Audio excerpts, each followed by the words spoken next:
Hello student, welcome to our YouTube channel commerce efficiency.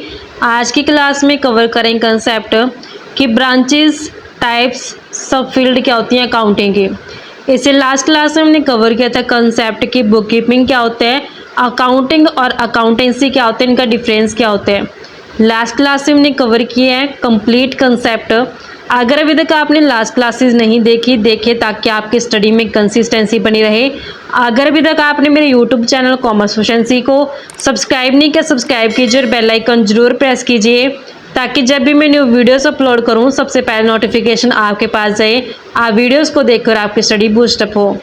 Cover करते हैं concept के branches और टाइप क्या होते हैं अकाउंटिंग के, कि जब भी मैनेजमेंट को डिसीजन मेकिंग करना होता है ना, तो उसके पास पूरी इंफॉर्मेशन होनी ज़रूरी होती है। कंप्लीट इंफॉर्मेशन चाहिए होती है, डिफरेंट टाइप की इंफॉर्मेशन चाहिए होती है ताकि मैनेजमेंट है जो बढ़िया तरीके से डिसीजन मेकिंग कर पाए। जिस कारण से जो बहुत सारी टाइप की अकाउंटिंग का जो यूज़ किया जाने लगा है बिजनेस के अंदर। कौन कौन सी अकाउंटिंग आती है इसमें, जैसे कि financial accounting, cost accounting, management accounting, tax accounting, social responsibility accounting. तो इन सभी अकाउंटिंग का इस्तेमाल करके मैनेजमेंट इंफॉर्मेशन प्राप्त करती है और फिर उस इंफॉर्मेशन के बेस पे आगे डिसीजन मेकिंग कर पाती है। तो हमें फाइनेंशियल अकाउंटिंग से कौन सी इंफॉर्मेशन पता चलती है। फाइनेंशियल अकाउंटिंग नाम से क्लियर है, ये किससे जुड़ा हुआ है, फाइनेंशियल पोजीशन से, फाइनेंशियल स्टेटमेंट से।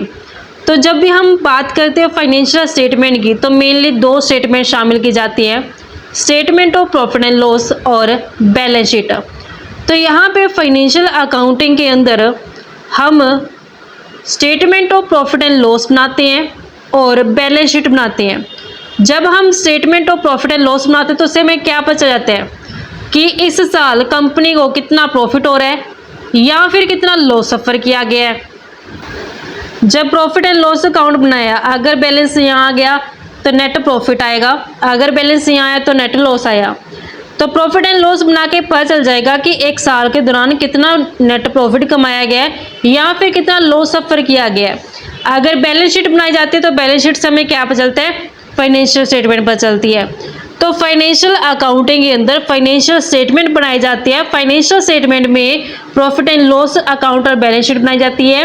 प्रॉफिट एंड लॉस अकाउंट से हमें नेट प्रॉफिट और नेट लॉस का पता चलता है, वहीं बैलेंस शीट से हमें फाइनेंशियल पोजीशन का पता चलता है कि जिसमें एसेट्स कितनी है, लायबिलिटी कितनी है और कैपिटल कितनी है, हमें पता चल जाती है बैलेंस शीट की हेल्प से। तो जो यहाँ से हमें इंफॉर्मेशन प्राप्त हुई है नेट प्रॉफिट की, नेट लॉस की, फाइनेंशियल पोजीशन की, तो वो जो इंफॉर्मेशन होती है वो मैनेजमेंट के लिए इम्पोर्टेंट होती है, क्योंकि मैनेजमेंट को क्या करना होता है, डिसीजन मेकिंग करनी होती है। और जितनी भी अदर इंटरेस्टेड पार्टीज होती हैं मैनेजमेंट के अलावा, जैसे कस्टमर हो गए हैं, गवर्नमेंट हो गई है, इन्वेस्टर हो गए हैं, उनको भी ये इंफॉर्मेशन है जो प्रोवाइड करवा दी जाती है ताकि वो भी आगे अपने डिसीजन मेकिंग है जो कर पाए। नेक्स्ट आते हैं कॉस्ट अकाउंटिंग। नाम से क्लियर है, किसके बारे में जानकारी मिलेगी यहाँ से हमें, कॉस्ट के बारे में। कॉस्ट अकाउंटिंग में हम शामिल करेंगे डायरेक्ट कॉस्ट को, इनडायरेक्ट कॉस्ट को, वेरिएबल कॉस्ट और फिक्स्ड कॉस्ट को। डायरेक्ट कॉस्ट कौन सी होती है, ये डायरेक्टली प्रोडक्शन से रिलेटेड होती है, जिसे मैं डायरेक्टली ट्रेस कर सकती हूँ कि एक यूनिट को बनाने के लिए कितना जो कॉस्ट बन रहा है मेरा। इसमें रॉ मटेरियल को शामिल किया जाता है और डायरेक्ट लेबर को शामिल किया जाता है। यहाँ से मुझे बिल्कुल डायरेक्टली पता होता है कि हाँ, एक जो ये मैंने यूनिट प्रोडक्शन किया है, इस यूनिट को बनाने के लिए मेरे पास कितना जो इसका कॉस्ट बन रहा है, ये प्रोडक्शन से डायरेक्टली रिलेटेड होती है। वहीं इनडायरेक्ट कॉस्ट जो होती है वो प्रोडक्शन से डायरेक्टली रिलेटेड नहीं होती, उसे हम डायरेक्टली ट्रेस नहीं कर सकते प्रोडक्शन से, जिसमें ओवरहेड को शामिल किया गया है। जैसे रेंट हो गया, इनडायरेक्ट लेबर हो गया।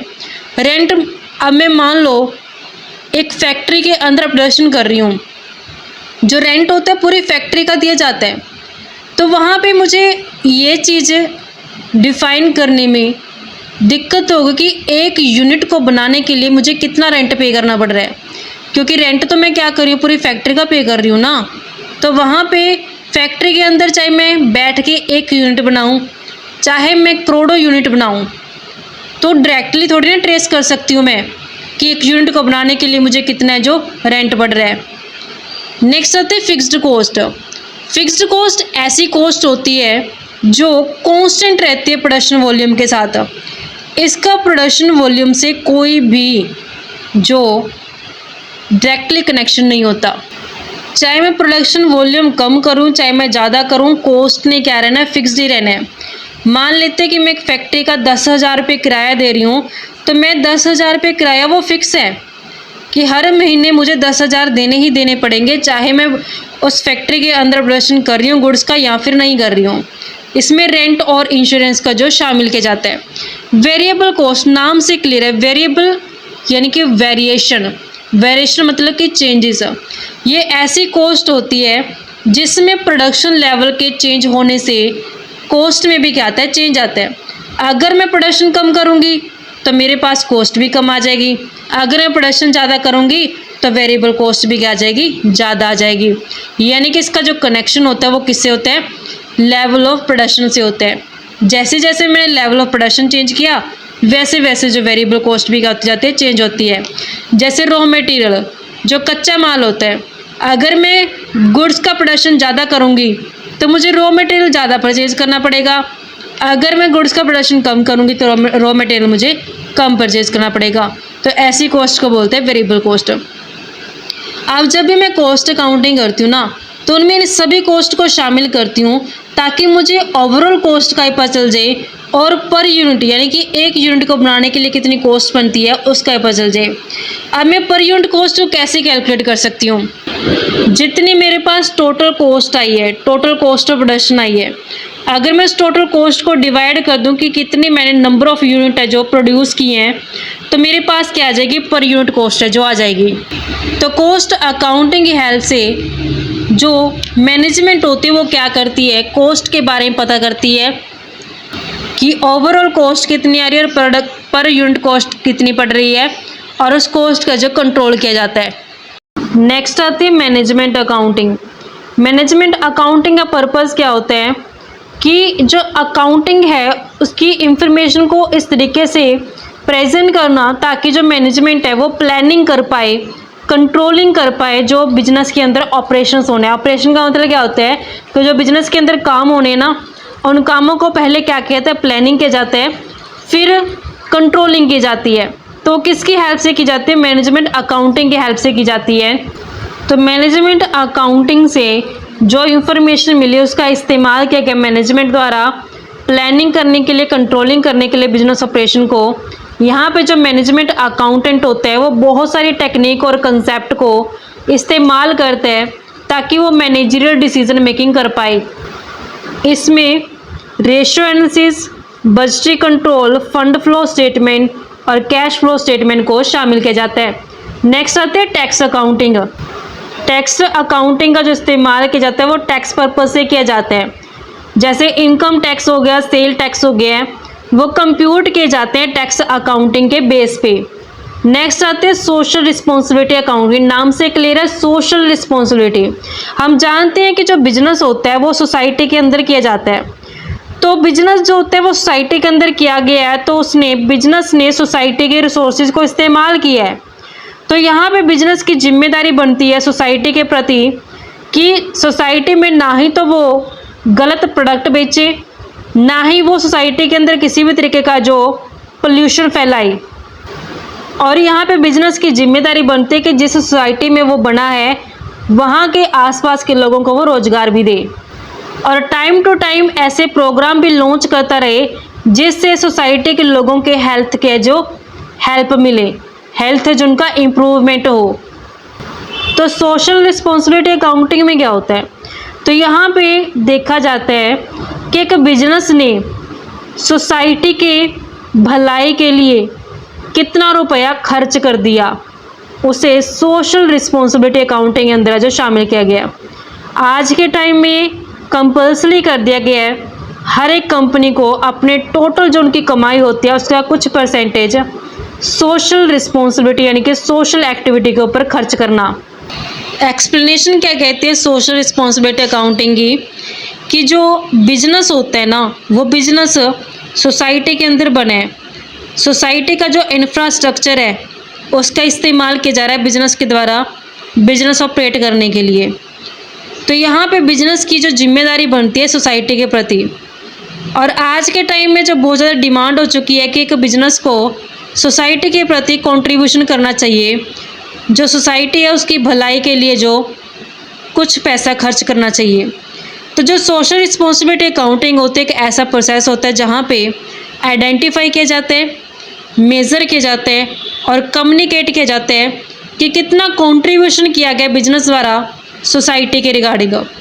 बिजनेस ने कितना पैसा खर्च कर दिया सोसाइटी की भलाई के लिए, वो सोशल रिस्पॉन्सिबिलिटी अकाउंटिंग के अंदर शामिल किया जाता है।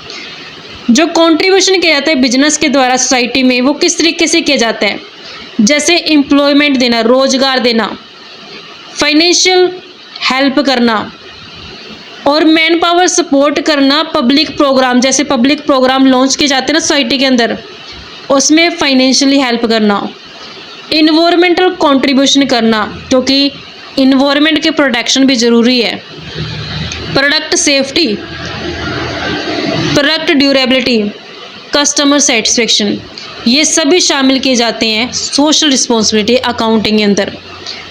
तो जो ये सोशल रिस्पॉन्सिबिलिटी अकाउंटिंग टेक्निक है, ये डेवलप की गई है मेज़र करने के लिए कि जो ये सभी कंट्रीब्यूशन है बिजनेस द्वारा, जो ये कंट्रीब्यूशन किए गए हैं सोसाइटी के बेनिफिट के लिए, इनमें कितना कॉस्ट आया, उसे सोशल रिस्पॉन्सिबिलिटी अकाउंटिंग की हेल्प से जाना जाता है। तो इस तरीके से बच्चों हमारे पास ये ब्रांचेस बनती हैं। आई होप आपको क्लियर हो गया है।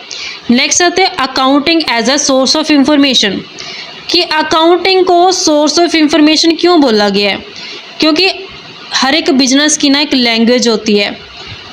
वो लैंग्वेज कौन सी होती है? अकाउंटिंग। क्योंकि अकाउंटिंग को लैंग्वेज क्यों बोला गया, क्योंकि अकाउंटिंग की हेल्प से ना जो रिज़ल्ट होते हैं वो कम्युनिकेट किए जाते हैं। तो जो अकाउंटिंग है वो कम्युनिकेट करती है बिजनेस एक्टिविटी के रिजल्ट क्या आते हैं, किसको कम्युनिकेट करती है? मैनेजमेंट को, ऑनर को, इन्वेस्टर को, क्रेडिटर्स को, लेंडर्स को और गवर्नमेंट को। क्योंकि जब भी अकाउंटिंग बनाई जाती है ना, तो अकाउंटिंग से क्या होती है? इंफॉर्मेशन प्राप्त होती है, और वो इंफॉर्मेशन किसको कम्युनिकेट की जाती है? मैनेजमेंट को, ताकि वो डिसीजन मेकिंग कर सके, ऑनर को ताकि उसके पता चल सके बिजनेस की पोजीशन क्या है, इन्वेस्टर को ताकि वो आगे डिसाइड कर पाए कि उसे और इन्वेस्ट करना है या फिर जो पैसा उसने इन्वेस्ट किया वो उसने विदड्रॉ करना है, क्रेडिटर को ताकि वो डिसाइड कर पाए कि क्या आगे वो उधार दे कंपनी को या फिर ना दे, लैंडर्स को, गवर्नमेंट को, क्योंकि गवर्नमेंट को क्या करना होता है? पॉलिसीज़ बनानी होती है, तो बिजनेस की इंफॉर्मेशन उसे चाहिए होती है जो अकाउंटिंग है से उसे पता चलती है। तो अकाउंटिंग क्या होती है? एक ऐसा इंफॉर्मेशन सिस्टम होता है जहाँ पे एक प्रोसेस फॉलो किया जाता है। प्रोसेस किस चीज़ का? आइडेंटिफाई करने का, मेजरिंग करने का, रिकॉर्डिंग, समराइजिंग एंड कम्युनिकेट करने का इंफॉर्मेशन जो भी बिजनेस के अंदर इंटरेस्टेड यूज़र होते हैं, ताकि वो बिजनेस की इंफॉर्मेशन के बेस पे आगे डिसीजन मेकिंग कर पाए।